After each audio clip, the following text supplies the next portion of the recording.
हिंदी कहानी, लगभग 5 मिनट। आखिरी चिट्ठी।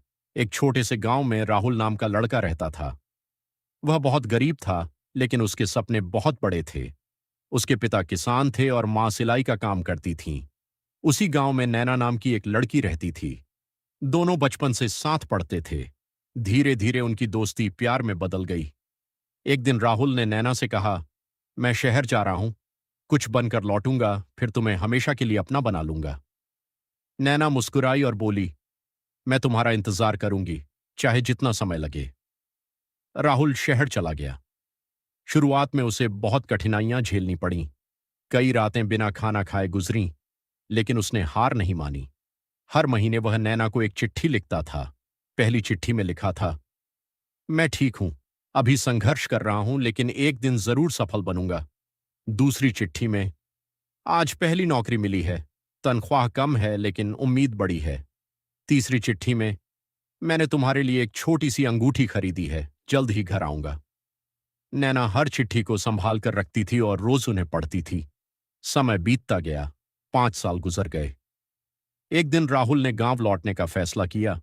उसने अपने माता पिता और नैना के लिए बहुत सारे उपहार खरीदे, लेकिन रास्ते में उसकी बस का भयंकर एक्सीडेंट हो गया। राहुल गंभीर रूप से घायल हो गया। अस्पताल में उसने अपनी जेब से एक चिट्ठी निकाली और डॉक्टर से कहा, अगर मैं बच न सकूं तो यह चिट्ठी नैना तक पहुंचा देना। कुछ घंटों बाद राहुल इस दुनिया से चला गया। जब नैना को यह खबर मिली तो उसकी दुनिया जैसे रुक गई। कुछ दिनों बाद डॉक्टर ने वह आखिरी चिट्ठी उसे दी। कांपते हाथों से उसने चिट्ठी खोली। उसमें लिखा था, प्रिय नैना, अगर तुम यह चिट्ठी पढ़ रही हो तो शायद मैं तुम्हारे पास लौट नहीं पाया, लेकिन याद रखना, मैंने आखिरी सांस तक सिर्फ तुमसे प्यार किया।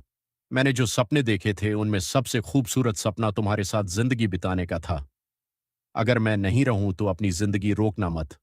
मुस्कुराना, क्योंकि तुम्हारी मुस्कान मेरी सबसे बड़ी खुशी थी। तुम्हारा, हमेशा के लिए, राहुल। नैना की आंखों से आंसू बहने लगे। उसने चिट्ठी को अपने सीने से लगा लिया। उसने शादी नहीं की, लेकिन राहुल की याद में गांव के बच्चों के लिए एक छोटा सा स्कूल खोल दिया। वह हर बच्चे से कहती थी, सच्चा प्यार सिर्फ साथ रहने का नाम नहीं, बल्कि किसी की याद में भी अच्छा इंसान बनकर जीने का नाम है। आज भी गांव वाले उस स्कूल को राहुल नैना विद्यालय के नाम से जानते हैं। सीख, सच्चा प्यार कभी खत्म नहीं होता। अगर इंसान चला भी जाए तो उसकी यादें और उसके दिए हुए संस्कार हमेशा जिंदा रहते हैं।